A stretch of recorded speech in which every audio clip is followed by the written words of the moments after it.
Hello, this is a video to share with others, those who are your loved ones, those who are your friends, those who want to know some really deep things about our world that a lot of people are not going to tell you. So if you receive this video from maybe one of your friends, family, etc., well, this is a very important message that hopefully you'll be open and aware to by the end of this video. You'll say, maybe I'll reflect upon this and say, well, maybe there were some things that really stuck out to me that I've never heard before in my life that I really need to consider. And you know what? I don't need to even convince you. I think that you actually already know what I'm about to say, and that I can just ask some very basic questions and you will come up with your own conclusions and see that there is something going on here that we're not paying attention to. And so this is me sharing it with you, just a fellow human being. That's all I am. Hello, new person. How are you? Welcome to my channel. On my channel, I talk about a whole bunch of topics, and if you're new to this type of work about perhaps it be natural law or statism or morality or anything, perhaps that's why somebody sent you this video, and maybe you sent this video and you're like, what is this? What is that about? What are those things? Well, that's okay, because like I said, I don't think I have to convince you at all. If you care about the world, that's enough. You care about the world, great. I hope you do. And if you care about the world, let me ask you a question. Well, why is it that you care about the world? Perhaps it's because you have children that you're bringing up. Perhaps it's because you have a family. You know, you're trying to see, well, how can I make this world better? There's a lot of suffering. There's people going crazy, all confusing, and all this stuff on the news. I mean, it's all just mind-numbing, right? After a while, you hear so much of it, and you're like, what is going on? And at the same time, maybe you try to be a moral person within your own life. Maybe you try to do your best. Maybe there were some faults you had in your past. Maybe you had some addictions, some things you had to go through, but you made it through. And maybe other times, and maybe right now you're still struggling through something, or maybe times have gotten even more stressed than ever. Listen, even if that is you, that's okay. And I'm not trying to sell you anything here. I'm not here to say this is a product. I'm not making any money off of anything. I'm not here to say, watch this video and by the end you're going to have to buy something. No, okay? This is just me out of the care for humankind sharing this message with you as a fellow human being. That's why I said, I'm just a messenger. I'm not fancy. I'm not special. I could say I have titles. I've done this. I've done that. I'm not here to do that because I want to see where you stand on different perspectives. And like I said, I think there's places where we can agree. And that is what we should look at as a human species, right? I mean, all the divisions in the world, perhaps, maybe we should look at the things that unify us. Perhaps it is our natures that unify us, right? What we all have as our ability to. You'll see what I mean in just a second by saying that. So you don't want violence, right? I would hope so. If you care about the world, maybe violence is a bad thing. Just think about, well, what are the bad things? What are the wrong things that you see in the world? Maybe you'll say, well, it's people getting hungry. It's people starving in the same sense. They don't have a home. They're in poverty. Maybe, all these things that you can just name on the top of your head. Think of things that are wrong, that you see as wrong. And usually they're going to be some sort of condition, right? Maybe you don't have enough money for this, or you're having to pay this, you're in debt here, and these are conditions that happened as a result of actions. Okay, so these are just things that we happen to have all the time. Everybody goes through different things. It's okay, know that you're not alone. And we don't want violence, right? We don't want these specific acts of bad things. But what we need to realize is also that these actions contribute to conditions. So when we see that there's chaos in the world and there's mass problems in the world, we have to question, well, how did that get there? Do you know what democide is? Democide is the #1 cause of unnatural death. Okay, and if you don't want me to convince you, just look at World War II and how many deaths were taking place there and ask yourself, how did that happen? And it is because one individual allows the act of violence upon another individual, even perhaps if they know that action to be wrong themselves. Maybe they were the one who carried it out, and maybe they carried it out just because someone else told them to carry it out, and so they felt like they had to. And therefore they did it, even though they themselves didn't want to. So this goes back to the idea I was mentioning before about how we all share the same natures. such as the ability to understand right and wrong. But what if we suppress that because somebody else tells us to do something and, well, we disagree with them, but we do it anyways because they told us to? What would compel us to do something against our own will, our own fruition of what we know to be right and wrong, to follow some other person? And why do we follow them? What gives someone that ability to be in such a position that they can overwrite morality, your own conscience, to decide right and wrong, and to say this is what you should do with your own life, with what you're going to do with other people's lives? And what puts you in a position where you're in charge of other people's lives? Why are you in that position? How did you get to that position? Okay, is it the same way as me helping other people and trying to help them out of poverty? Or is that the same as putting on a uniform and saying that I'm this particular thing and must be respected as such, and is funded by taking wealth from other people for that operation? Do you see the difference in, well, one side wants to help other people and another side wants to help other people, but through a medium which requires also harming other people? Because in order to take money from other people for services, quote unquote, like government services, police, firemen, politicians, how do they get their wealth? Through taxation. It is backed by the threat of violence. So all those things are essentially immoral acts, but yet it's seen as justified because it's for the greater good. So interesting how we can just make an exception to morality and say, well, violence can be right if it's in this scenario, if it's in that scenario, for the greater good. And who determines what that greater good is? Now, if you don't understand what I'm saying, right, and maybe you have to rewind and you're like, what is he saying? I'm already confused. Don't worry, let me now ask you even more questions. Where do the problems meet? Okay, you talk about poverty, you talk about violence in the world, confusion, maybe the media, you recognize the dangers of technology, all these different things. Where do the problems meet? Is there a central source that they're coming down into, or a part that aggregates them and makes them even more problematic? That is what we need to look at, right? Because I can harm somebody, but is that different from, let's say, somebody else doing it and everybody saying, well, that person is allowed to do that? Is that different? Well, one, everybody recognizes as wrong, me doing it to another individual, and another, this person who is given legitimacy to what they're doing, is seen by everybody as legitimate for doing so. So they get away with it, they're allowed to do it, and everybody thinks it's okay. Is it really okay? You know, if we're committing the same action, does it matter who it's by? Does it matter what we're wearing? What titles we have? But these are the questions we have to ask ourselves. So if the problems like poverty and sickness and all these things meet up in one place, such as freedom, because, well, if you're not free from a disease, that disease is taking over your body. If you're not free to exercise your rights, what rights do you have? And therefore, wrongs will be done and committed onto you like crazy. That's what morality is, right versus wrong. Helps determine what your rights are, so you know what to do, so you know what actions are right, and actions that don't violate other people's rights. So rights are always right and wrongs are always wrongs.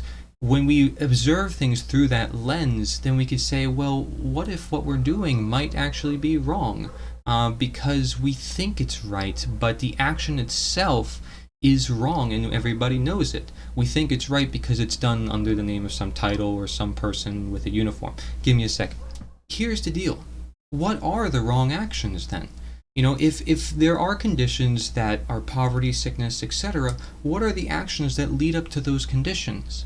So if somebody's sick, well, they ate many bad foods, right? Maybe they ate something that just totally triggered something completely offsetting, and they got sick as a result of it. And if they ate more of that bad thing, then they're probably going to be even sicker, right? So if we do something bad and then we allow it to happen, and then it happens aggregatedly, meaning it just keeps happening and happening, and more people allow it to happen, then what do you expect the condition to be? I would expect it to be chaos. I would expect it to be confusion. But what do you think it would be? I think we can agree perhaps on the fact that it wouldn't be in the best scenario because, well, you're allowing something that shouldn't be allowed. And we should pay attention to our body and the signs and looking at the food to say, well, is this food going to make us sick or not? There's ways of finding out. Well, in the same way, is there ways of finding out how we create democide, which is this, again, #1 cause of unnatural death? Is there ways of knowing what causes chaos, what allows mass violence? And, well, that is allowing any violence. That is allowing any chaos to take place. Why should we allow it at all?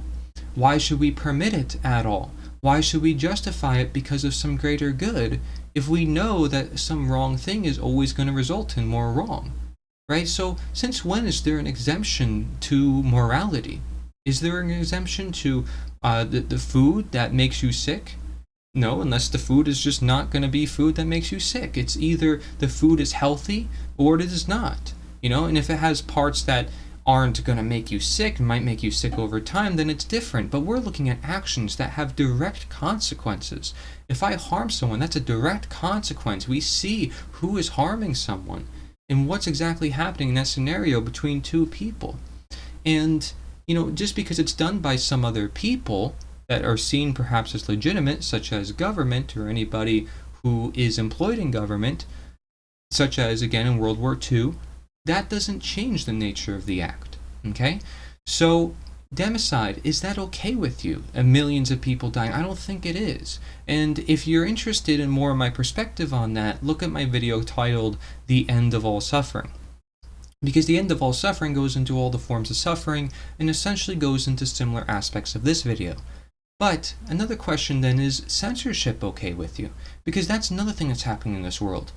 Would you believe that actually me and many others, people who have super small channels, are getting censored for just putting videos out there on the web?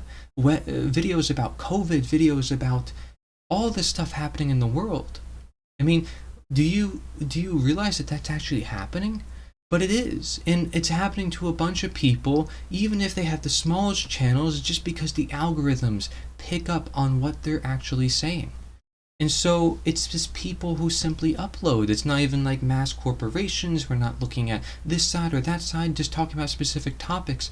Why is it that certain topics are censored, right? Perhaps it's certain topics of conditions, of actions that don't want being talked about, right? Because if I put out a video saying, here are the actions you need to take against this that is happening in the world, I'm saying this is how you change it. And if I'm saying, well, this condition that's out in the world is a bad condition, I'm saying we can't permit this. But if nobody is able to say that that is wrong and that needs to be changed and this is how it gets changed, then, well, what happens? That gets permissed. That wrongdoing, if it's wrong, is allowed to grow. And many people are not going to see it as wrong, for sure. Well, because of the censorship. And on top of that, if they actually genuinely believe it's not wrong. But do you not think that many people in World War II who contributed to democide also thought that what they were doing was not wrong when they did wrong, right? And some people would not even understand that what they were doing was violently wrong because they thought it was justified. They thought it was justified in some means that they were convinced of, enough to permeate through their own morality, through their own conscience of understanding right and wrong, that they did not come to their own decision of what to do. They were told to do it, and they were told to do it over and over again for this reason and that reason and this reason and that reason, and sooner or later they're gonna do it because it's so within the fabric of society they couldn't escape it, and they were prone vulnerable to it because they did not develop the will strong enough to face these coming evils their way. See, a virus that was able to just come and get them. I'm not saying physical virus, actually. In this case, I'm saying a mental virus. Information that is easily getting into them and warping with their mind because their mind has not built resilience to previous information before that.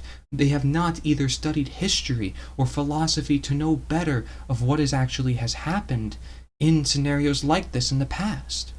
In scenarios where things could completely go wrong even if you think things are going right. See, And people want to play the pointing fingers game. If this person is that person, I'm not here in this video to say blame this person or that person. I'm not even here to say blame yourself, even though a lot of people don't want to. What I'm saying is there is information that they don't want us knowing. And that information is not even close to what is being shown on the surface. And it's not even close to, well, who's in charge and what exactly was put into office and this or that. It's the whole notion of us ignoring our nature, ourselves, our very existence, our very own morality.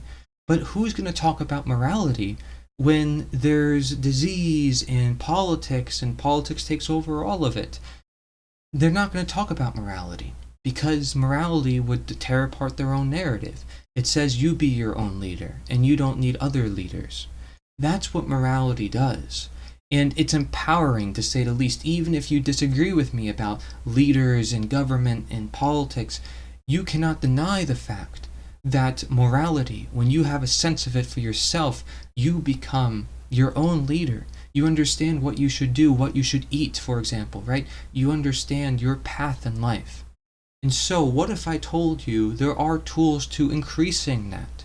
And again, I'm not asking for any money, or I'm not asking you to say this is the exact tool you need, even though I wrote a book all about slavery, all about these topics, okay? And you can check that out if you'd like. Of course, that's why I created it, for people like you. But you don't need that. All you need is a little bit of time and effort because you have the internet, you have mass information.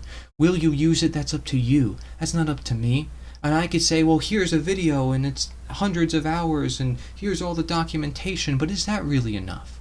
I think you have to look into it for yourself to some extent. I can point you in the right direction, but you have to be the one to take that path, to take it head on. You know, I could pave the way, but you still have to take that path. And that path might have got destroyed on my way, you know, because you're going to have to go through that path and you're not going to go exactly the same path that I've done. Even though I tried paving a path for you, it's never going to be where you perfectly have your steps aligned to mine.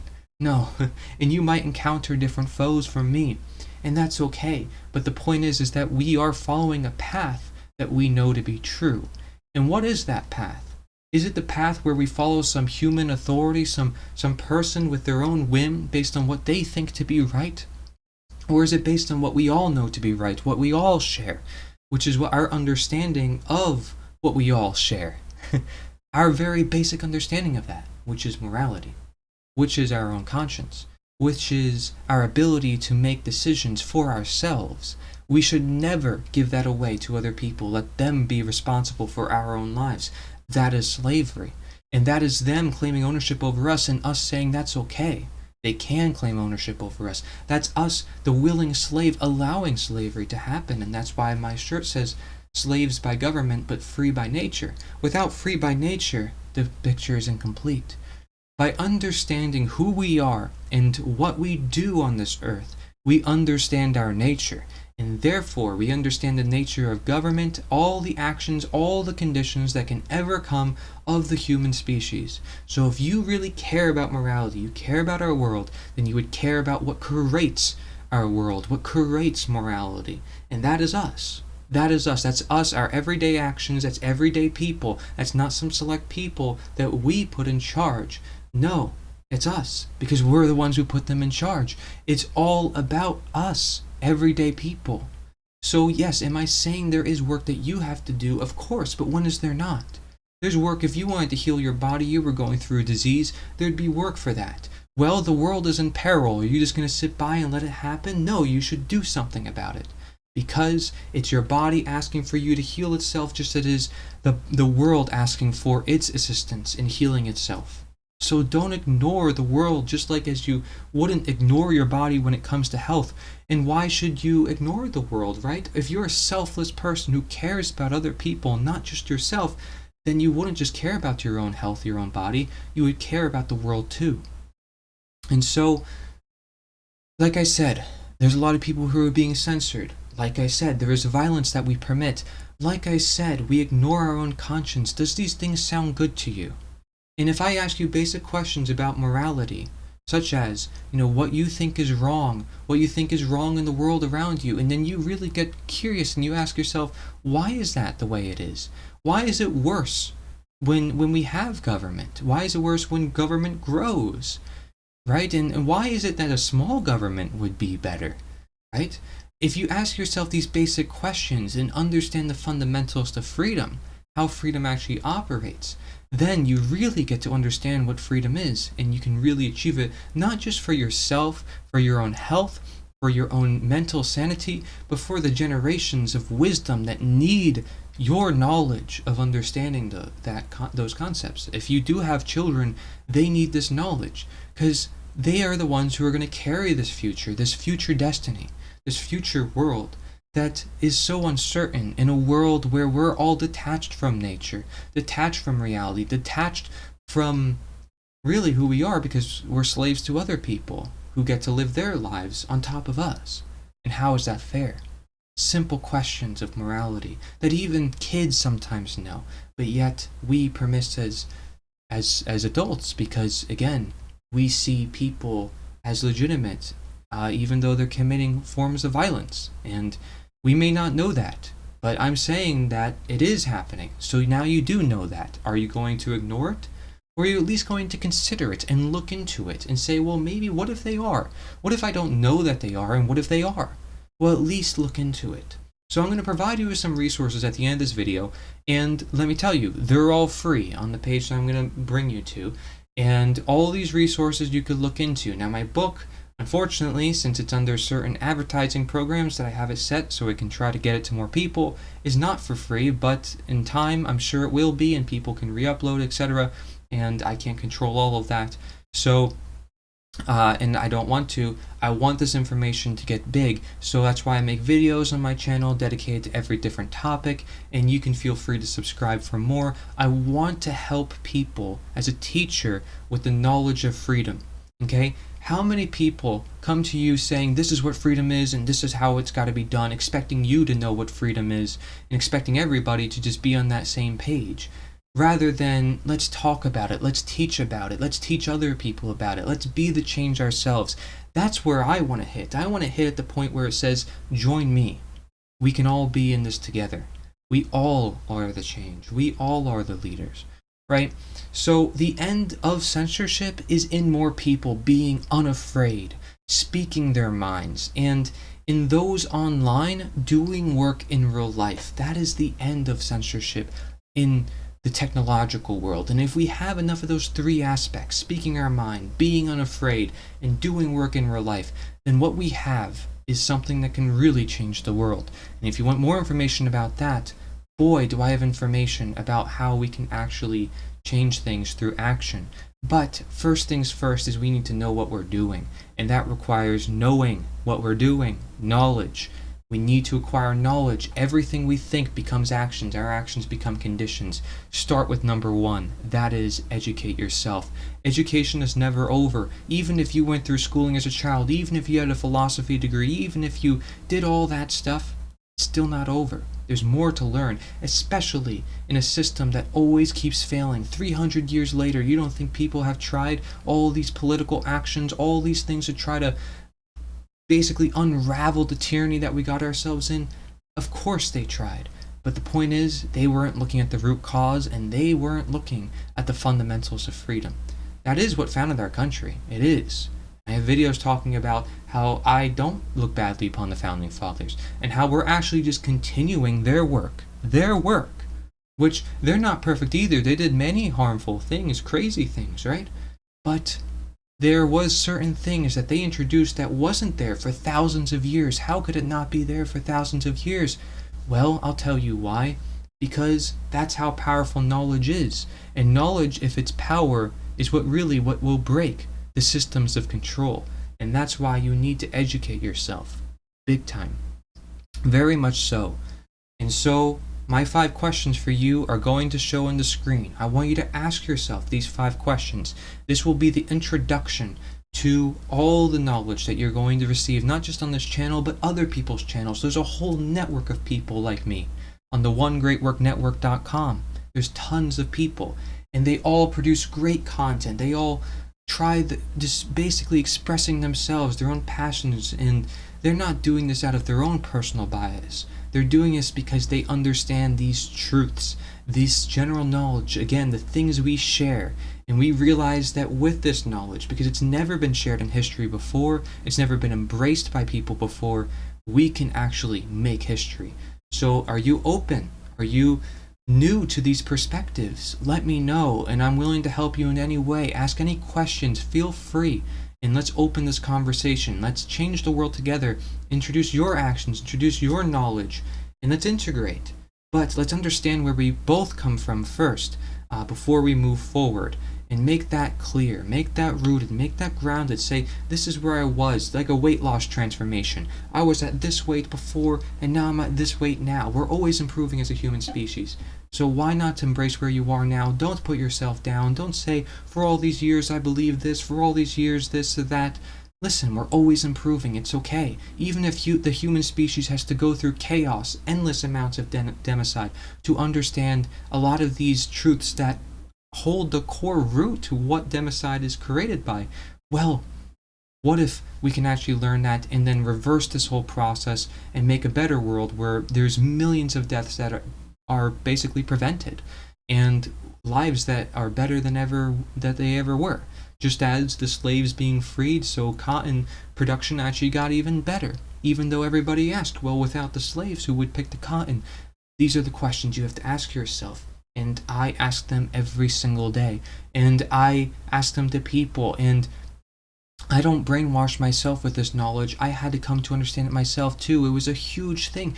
I couldn't wrap my head around it. I didn't know what in the world I was getting myself into, right? Because I never questioned these moral questions.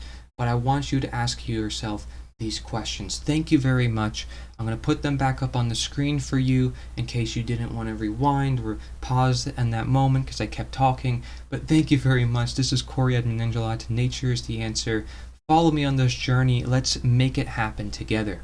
Thank you.